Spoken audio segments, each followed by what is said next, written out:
Today's badge cam is just the worst nightmare of every person who sends their loved one out for a shift in law enforcement.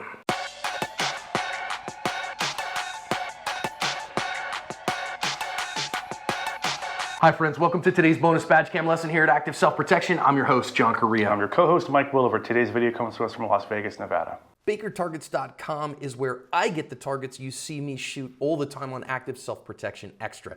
They ship fast, their prices are great, and they have all kinds of targets, both for competitive shooting, defensive shooting, and fun too. Check them out. This call began late at night as a domestic violence call, and a woman called in and said that her husband had put his hands on her, was being violent, was threatening her. So this badge cam that we are on here, Officer Ty, is the second officer to respond. He is going to interact with the husband.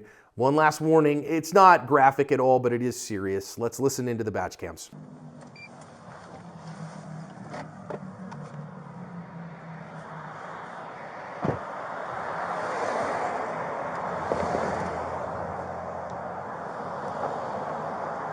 What's going on, man? Go ahead and put your hands on the steering wheel. Yeah, what's up? What's going on, sir? Hey, get out of the car. Get out of the car. You can stand right there. Just hang out right there for a second.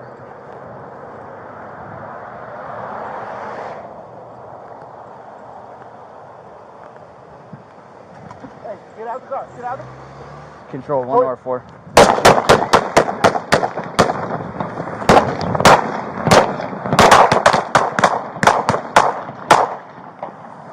Shots fired. Shots fired. Northeastern. All right, he's 2425 Desert Inn, slow rolling, not stopping for units. Any other units, just come on this channel. We're going to do it all on this channel for now. Crossfire. Units, he is under 40 miles an hour. He's in the CVS parking lot here, DI and Eastern, southeast corner. Let's get him stopped. CVS parking lot at DI. All right, Air 5, we do have a successful pit. Units, watch your crossfire. Watch your crossfire. Let's get him blocked in. All right, he's going to be in the eastbound lanes. Units are blocking him in now. Crossfire is going to be towards the northeast. We got units towards the southwest of it. After the chase, the guy did get out of his car with the hands up, but he's not really listening to directions here about coming towards them and getting on his knees or any of those things. And so eventually here, they're going to get tired of him not, listening to police commands and doing what he said. So they're going to send the dog at him, and the tactical pupper did chew him up quite a little bit. Unfortunately, the unfortunate truth is that Officer Ty was shot with an AK pistol, and it did penetrate his body armor. He did not make it. The suspect is now charged not only with the domestic violence, but with murder. Look, in the mid-roll here, I just say that I am praying for this officer's family and for everyone affected by his loss. And when I say that, Mike and I are praying people. That's kind of some of what we do. I know, we never really can tell, Mike, when a call's gonna go this bad. And of course, this is the worst outcome imaginable, but let's talk about a few things as we get into it. And the first thing here is that I think Officer Ty did a really good job in his approach. I think, he really used his B-pillar here well, used his handheld flashlight well to see what's going on in this scenario. I really think this is like, perfect, pitch perfect as you'd train it. Agreed, John. Throughout the course of this video, we're going to point out some things that maybe could have been done differently and or better.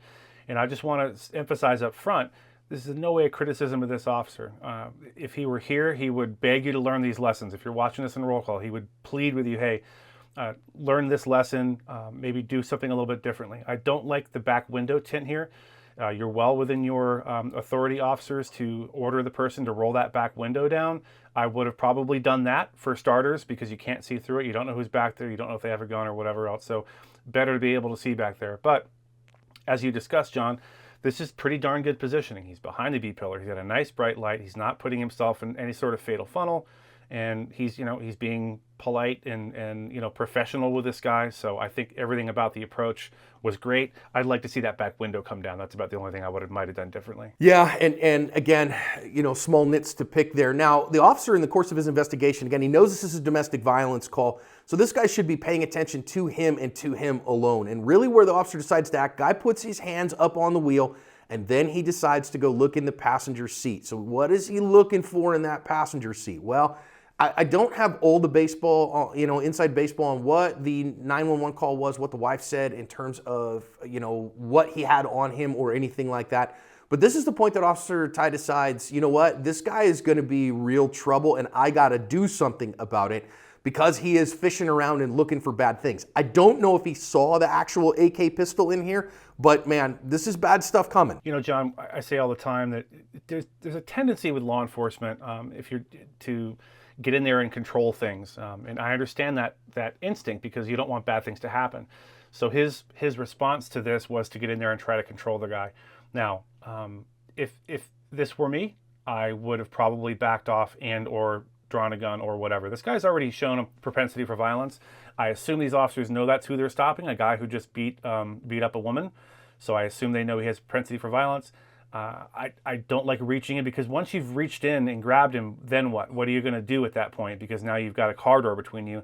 You can, if you ever try to drag someone out through a window, they call it being born again in law enforcement circles. It's very difficult to do, getting someone, especially if he's seatbelted in. And now you're in this weird pretzel of being tied up with this person and you can't get out of the car. Your partner's got to get involved and it's a whole thing. So I think especially he saw him reach, John, and to his credit, he decided to get the heck out of Dodge. When I first watched the video, I thought to myself he'd ran straight back, but this gives lie to that. No, he did try to offline and get behind the car instead of running straight back in a straight line. And it's just one of those things, John. You can do everything right, and he pretty much did everything right here, and it can still end poorly, no matter how bad you do the right things and train.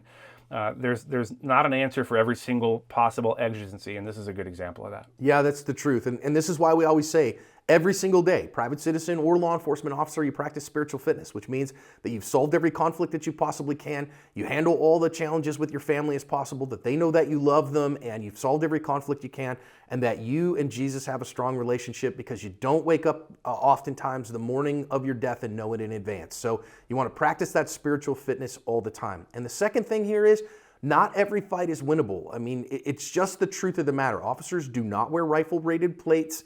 And this guy's shooting an AK pistol at him. So that's a 7.62 round coming your way. And total luck. I mean, the guy didn't drive off fast, but he's just winging rounds back behind him with that AK pistol. Fired something like 18 rounds or something. And luck is a two-way street, unfortunately. And you just cannot win every single fight. And I wish we could say that we could reduce, errors down to zero, and that would mean that we would win every single time. But that's just not the reality of things. Concur. And I want to reemphasize what you said, John, about spiritual fitness and emotional fitness.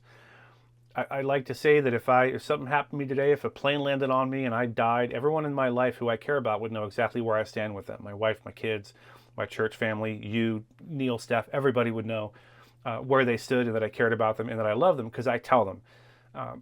It's so important that you get those things out of your mind because, as I like to say, in the middle of a gunfight is not when you want to be thinking, oh crap, I left the house in a huff today and my wife or husband or significant other, I kind of treated them poorly. And I don't want that to be your last thought. Yeah, amen. If you end up in an unfortunate position like that. Yeah, and also incredible emotional fitness here by Officer Ty. Mortally wounded, shot, and again, breathing his last breaths. He laid on the ground there, got his handgun out, and returned fire. And that to me is just, again, a warrior's spirit. And so my hat is off to him. I think he served honorably in his career. I think he gave his life in defense of this woman and defense of his community. And he's a hero who we should see as a hero for that service.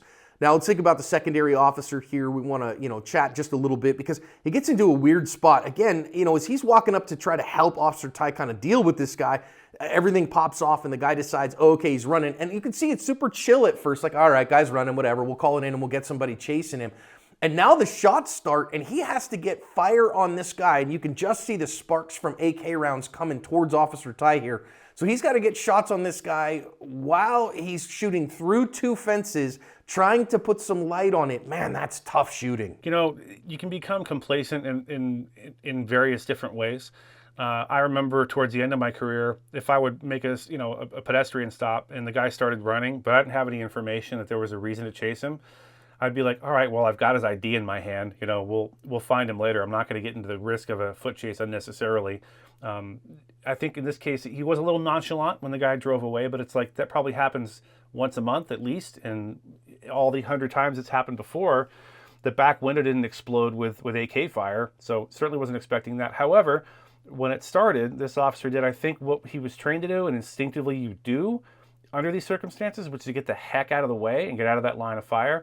The only way he could go that made any sense was to his right in this position. I don't think he thought to himself, I know what I'll do. I'll get behind, two chain link fences and return fire. That's just kind of where he ended up.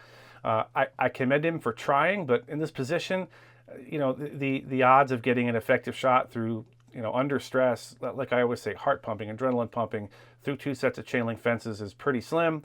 But I understand why he did what he did, even if it wasn't optimal. Yeah, and at least returning fire at least gets the guy eventually to run off. You know what I mean? Like it hopefully puts the guy's head down, and there is that suppressive fire. Now, at the end here, okay, so the pursuit happens. These officers all know we have an officer shot at the very least at this point.